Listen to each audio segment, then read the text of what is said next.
welcome. So today we're going to do something really fun. I'm going to be showing you how to make bunting with the Pioneer Woman's fabric that is perfect for patriotic holiday. Also using a little bit of a Waverly fabric. I found the bundle of the Pioneer Woman fabric at Walmart, and then I found the Waverly fabric also at Walmart. Now the Waverly fabric was like a yard of fabric, and then the bundle was comprised of several different prints, all coordinating perfectly for the 4th of July holiday. Any patriotic holiday you might be celebrating. Red, white, and blue, which could also pertain to several different countries. Perfect to make a swag for inside, for fireplace. Now the possibilities are endless for decorating with this. You're going to need an ironing board and an iron. Rulers can also be helpful. And then a rotary cutter and mat is really super useful if you happen to have it. If not, no worries. You can just use an air erasable marker, trace out your pattern on your fabric, and then you just use your fabric scissors to cut it out. You can use clips or some pins. Either one will work. I've actually been doing a few just without and just using my fingers as I'm feeding it through the sewing machine. Just works just fine. A seam ripper in case things go awry. Scissors and snips. Something that has a rounded, pointy kind of end. This happens to be a file that I dug out of my husband's toolbox. But you could also use the tip of a pencil, like an eraser. And then this is a stiletto that you can use to help feed the fabric through the machine so you don't get your fingers caught. But you could use the seam ripper too if you don't have it. You'll also need the bundle of fabric. Now, the fun thing about this project is that you could use any type of fabrics. Also great for just summer. It's summery colors. And another thing that you might want to add, which is optional, I'm actually using it, is this rickrack, and I'm using medium rickrack. You could use a variety of colors. I'm actually just using white. Some standard polyester thread. I'm using it in the cream color. A Microtex needle, which is a standard needle, 80/20 on my sewing machine. My sewing machine is a Juki TL2010Q, just in case you're interested in that, but whatever sewing machine you have will work. I also forgot that if you have some cardboard or cardstock to cut out your shape, that is helpful. I also thought that if you have any of the clear chopping mats, that would also be something that you could use. So anything that you can use as a template will work.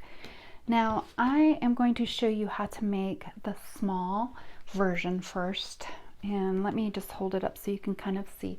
So this is the small version, and this is the larger version. And so the cutout that I'm using for the smaller fabric is a triangle, and the measurements of the triangle are across. It's 5 inches across. Down the center it measures 6 inches.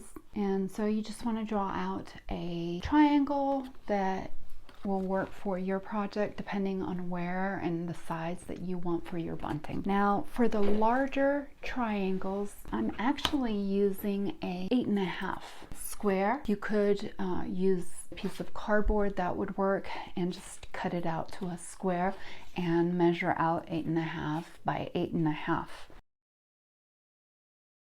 Okay, so the first thing that is helpful in making the smaller triangles is cutting a long rectangular strip, and I am using this check fabric, the width of 6 inches just to the length of the fabric, so that you get something that looks like this. So once you've cut out the strip, you're going to take your template, line it up, put my ruler on top, and just cut.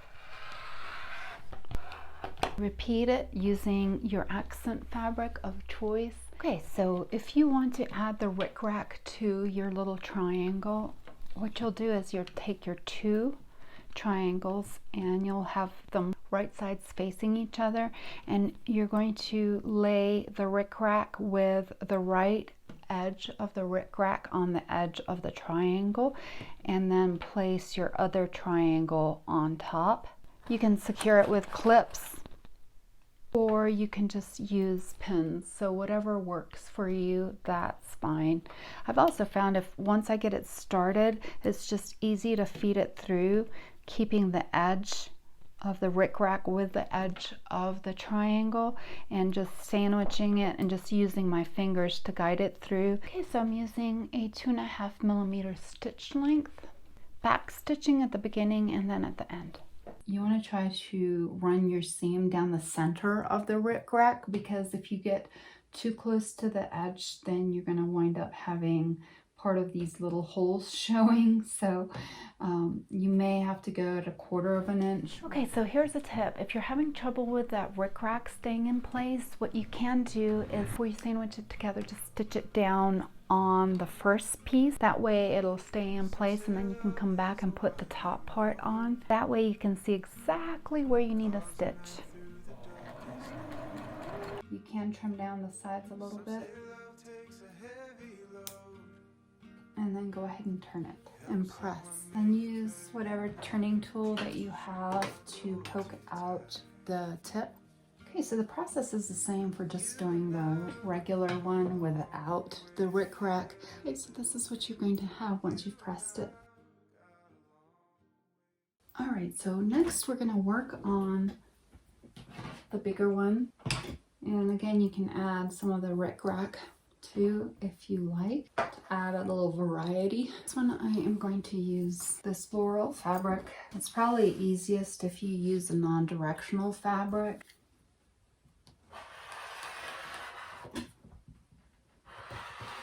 And repeat for your accent fabric.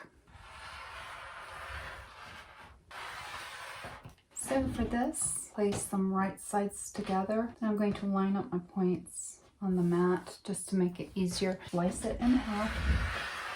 Run a stitching line at 1/4 of an inch down the diagonal. And backstitch at the beginning and end.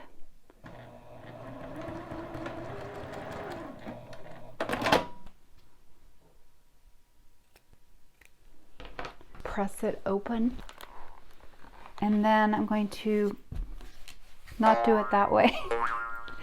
I'm going to do it this way so that you've got your right sides together. So the biggest thing here is just matching your seams up so that they line up nicely. Take it to the sewing machine, and I'm going to just stitch down one of the sides at 1/4 of an inch. Trim it. Going to turn it the right side out, press it, slice off the extra. For the one that has the rickrack down the middle, so before taking it to the sewing machine and stitching down, you'll take your rickrack, sandwiching it between the two pieces, right sides facing each other, and then you're going to take it to the sewing machine and stitch all the way down, catching it down the center of the rickrack. This is what we have right here.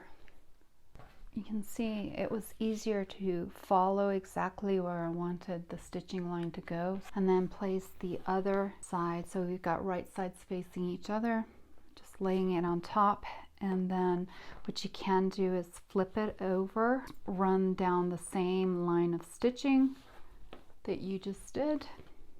I'm just going to press it open. You could also make a hot pad and turn it. You can really have two sides if you don't mind the seam right there. So you'll just keep making more until you have enough to cover the length of whatever it is or wherever it is that you are planning on using the bunting for. Now I am planning on alternating the smaller ones with the larger ones.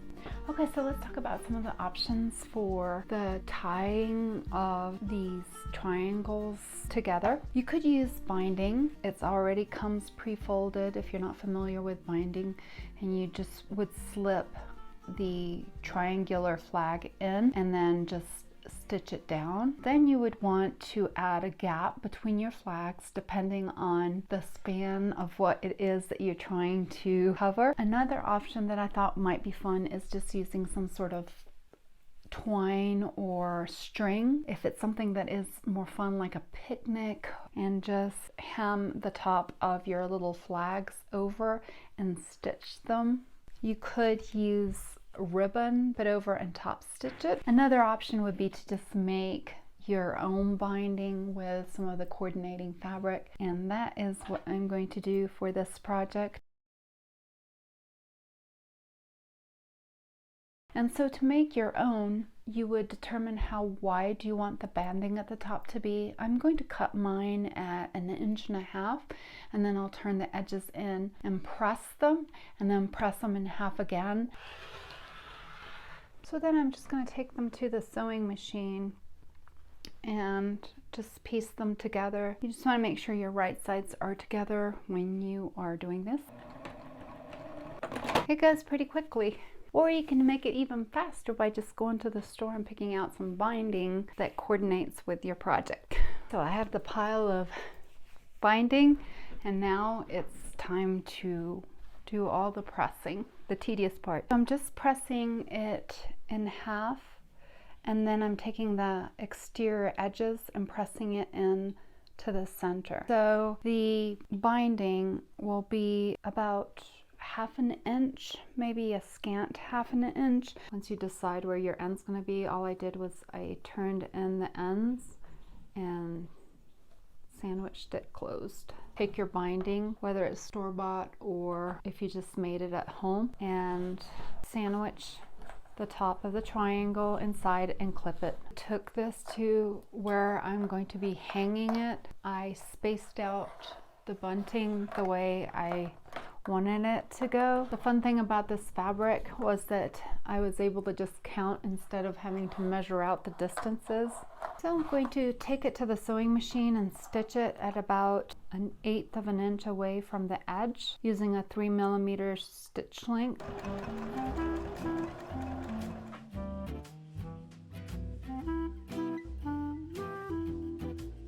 For the next project, what you'll do is you'll follow the same steps and make your little flag, and then take some pinking shears and just clip the edge off.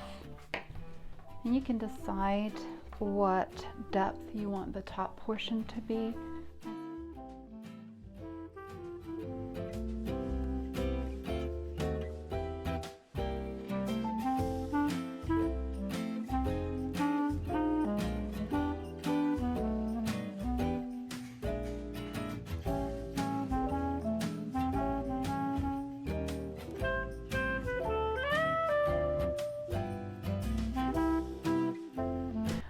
But, oops, not there.